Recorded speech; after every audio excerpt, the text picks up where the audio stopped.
এটা হচ্ছে Ahaldara view point যাওয়ার রাস্তা। আর এটা দিয়ে দার্জিলিং দিয়ে এসছি। এটা চলে গেছে নামথিং পোখরি, আর এটা দিয়ে চলে গেছে শিলিগুড়ি। এখান থেকে শিলিগুড়ির দূরত্ব 42 কিলোমিটার। এটা টিকিট কাউন্টার। এখানে প্রবেশ মূল্য 20 টাকা। এখানে 20 টাকা দিয়ে টিকিট কেটে নিলাম। নমস্কার বন্ধুরা, আমার আরও একটা নতুন ভিডিওতে আপনাদের সকলকে স্বাগত জানাই। গতকাল আমরা গ্রিন হিল হোমস্টেতে ছিলাম, যেটা সিটং 3-তে। সেখান থেকে আজকে অহলদারা ভিউ পয়েন্টের দিকে যাচ্ছি। আর এই সুন্দর রাস্তার বাঁদিকে রয়েছে অনেক হোমস্টে।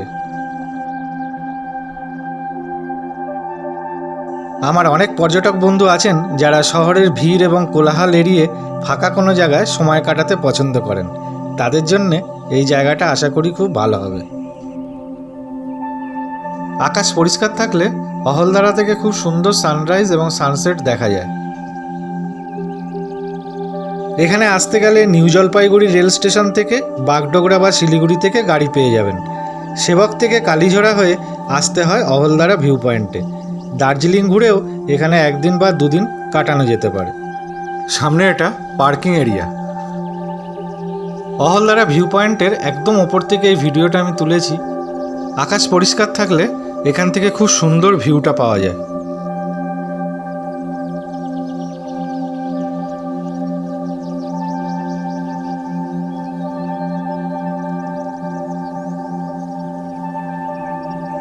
নিচে এগুলো দেখা যাচ্ছে, এগুলো হোমস্টে আছে।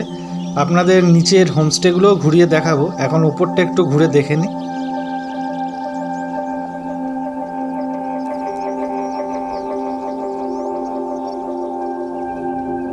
এখান থেকে আপনারা 360 ডিগ্রি ভিউ দেখতে পাবেন।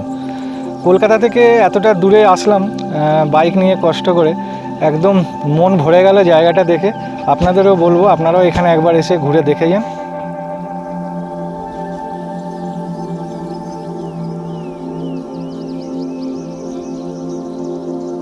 এখানে ড্রেস ভাড়া পাওয়া যাচ্ছে। এই ড্রেসগুলো পরে আপনারা ভিডিও এবং ফটো তুলতে পারেন।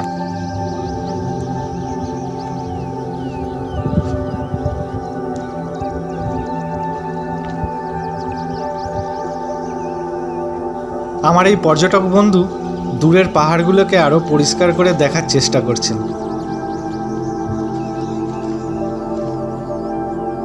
এখানে পাহাড়ের ঢালে রয়েছে অনেক চা গাছ, আর চা গাছের মধ্যে দিয়ে রয়েছে এরকম সুন্দর বাঁধানো রাস্তা।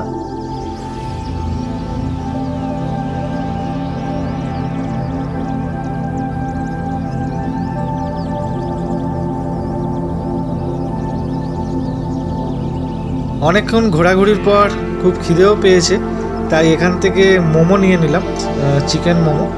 এখানে মোমো 60 রুপিস। মোমো ছাড়া এখানে নুডলস এবং ফুচকা পেয়ে যাবেন। আর চা কফি তো রয়েছেই এখানে। যদি আপনারা টিফিন করতে চান এখান থেকে টিফিন করে নিতে পারেন।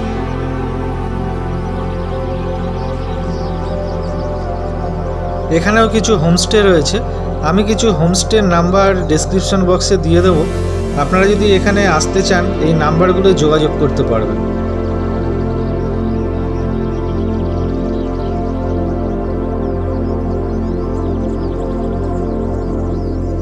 এই রাস্তা দিয়ে চলুন নিচের দিকে একটু নামি।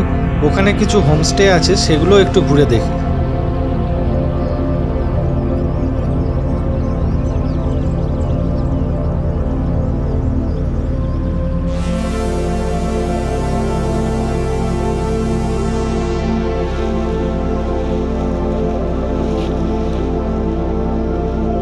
এই হোমস্টেগুলোর ভাড়া 1500 থেকে 1800 টাকা।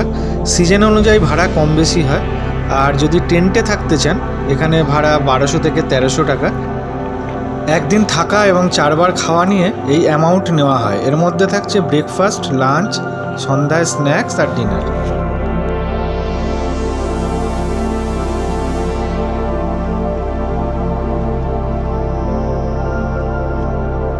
চা গাছের মধ্যে দিয়ে এরকম সুন্দর একটা রাস্তা চলে গেছে সামনের দিকে। চলুন এবার ওখানে যাওয়া যাক।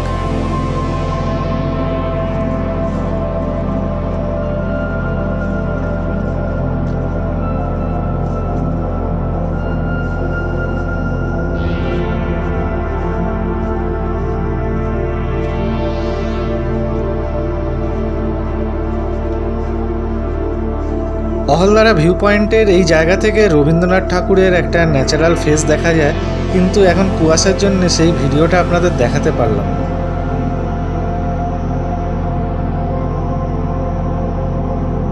এবারে চলুন এই চা বাগানের মধ্যে দিয়ে আবার ওপরের দিকে ফিরে যাই।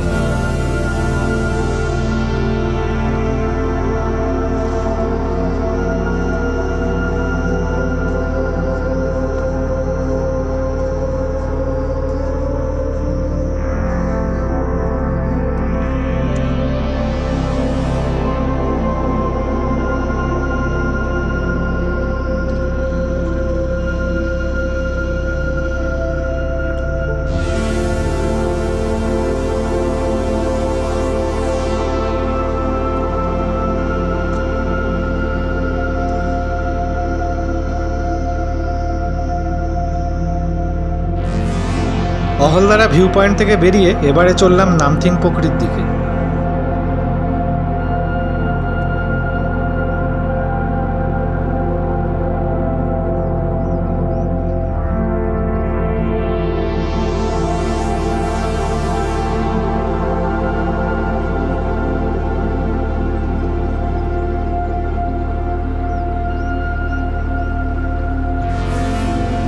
এখানে বাইকটা পার্ক করে দিলাম। সামনে রয়েছে বজরংবলীর বিশাল একটা মূর্তি। নামথিং পোখরি সমুদ্রপৃষ্ঠ থেকে প্রায় 4500 ফুট উচ্চতায় অবস্থিত। এখানে বিরল প্রজাতির অনেক উদ্ভিদ এবং প্রাণীর দেখা পাওয়া যায়। এই অঞ্চলে হিমালয়ান পাখি, প্রজাপতি এবং বন্যপ্রাণী রয়েছে। রিয়াং নদীর ধারে একটা সুন্দর গ্রাম হচ্ছে নামথিং পোখরি। শিটং থেকে মাত্র 5 কিলোমিটার দূরে রয়েছে এই নামথিং পোখরি। নামথিং পোখরির প্রাকৃতিক সৌন্দর্য খুব সুন্দর। এখানকার আরেকটা বিশেষত্ব হলো এখানেই একমাত্র দেখা মেলে প্রাগ ঐতিহাসিক লুপ্তপ্রায় প্রাণী হিমালয়ান স্যালামেন্ডারের। ছোট গিরগিটির মতন দেখতে এই হিমালয়ান স্যালামেন্ডার। এখানে যখন জল ভর্তি থাকে তখন আরও দেখতে ভালো লাগে।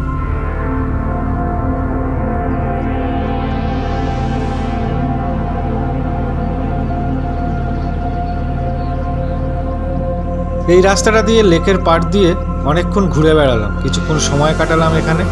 বেশ ভালো লাগলো জায়গাটা।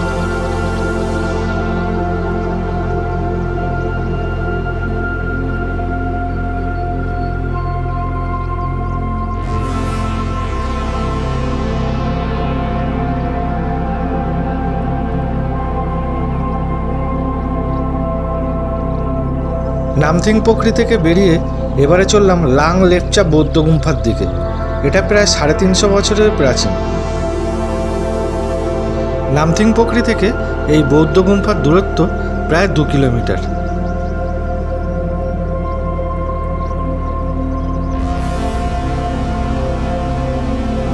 বাইকটা এখানে পার্ক করে চলুন বৌদ্ধ গুম্ফাটা একবার ঘুরে দেখে নিই।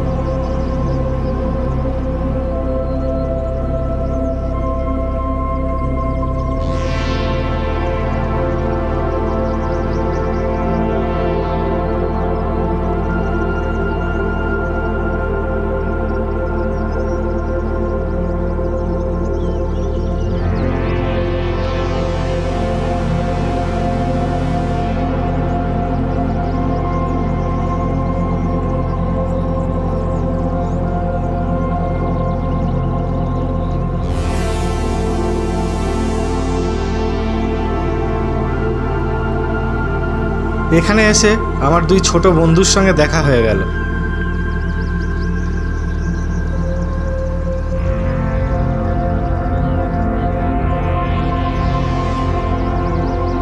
এই বৌদ্ধ গুম্ফার আশেপাশের পরিবেশটা খুব সুন্দর লাগছিল, তাই কিছুক্ষণ এখানে সময় কাটালাম।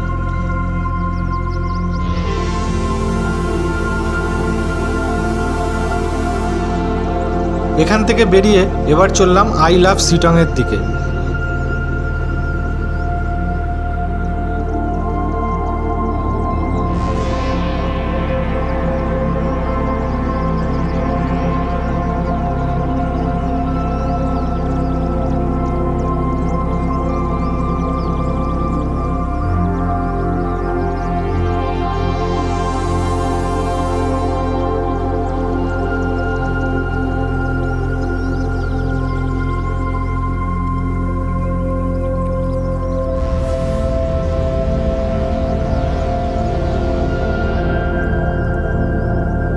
এই রাস্তাটা নতুন করেছে আর বেশ খাড়াই, রাস্তায় অনেক বালি পড়ে আছে, একটু রিস্ক নিয়েই ওপরে উঠলাম।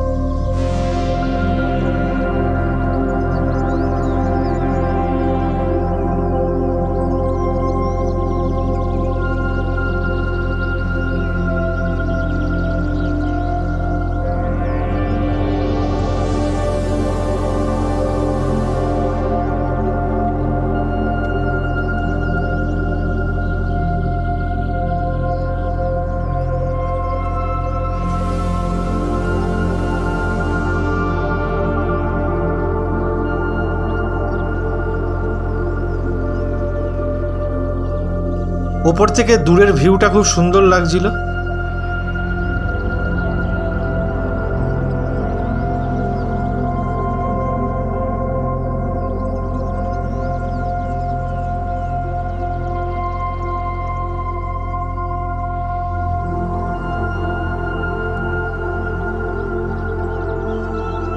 কলকাতা থেকে ওনারা এখানে ঘুরতে এসছেন, ছবি তোলায় একটু সমস্যা হচ্ছিল, তাই আমি ওনাদের একটু হেল্প করলাম।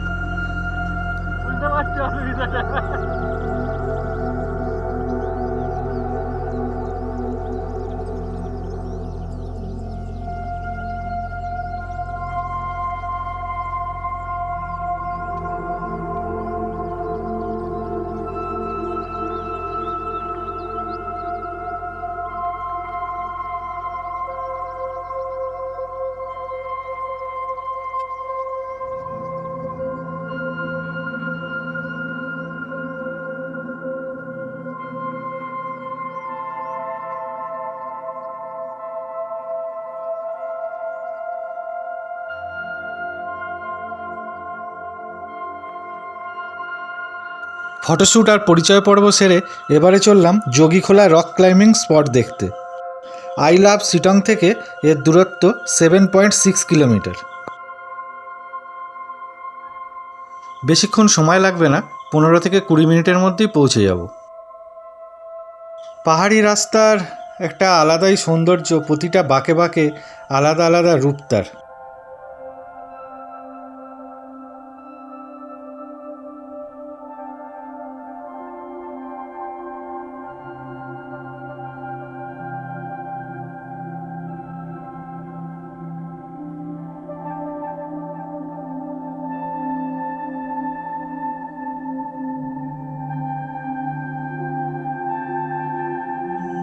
চলে এসেছি যোগীখোলা রক ক্লাইম্বিং স্পটে। চলুন এখানে একটু ঘুরে দেখে নিই। এখানে রক ক্লাইম্বিংয়ের ব্যবস্থা রয়েছে, আপনারা যদি এখানে রক ক্লাইম্বিং করতে চান তবে এখানে রক ক্লাইম্বিং করতে পারেন। আর এই পাহাড়ের উপরটাতে প্রচুর পাখি আছে, একটু যদি কষ্ট করে ওপরে ওঠা যায় এখানে সুন্দর সুন্দর পাখি দেখতে পাওয়া যায়।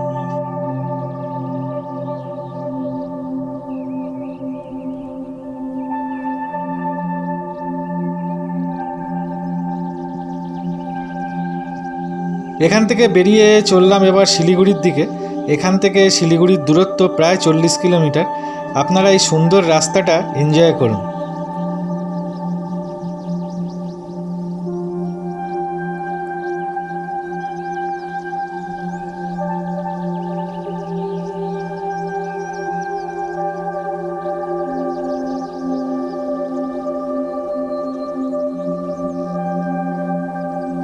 বন্ধুরা, ভিডিওটা আজ আমি এখানেই শেষ করলাম। আপনারা সবাই ভালো থাকবেন, সুস্থ থাকবেন। দেখা হচ্ছে আবার পরের ভিডিওতে।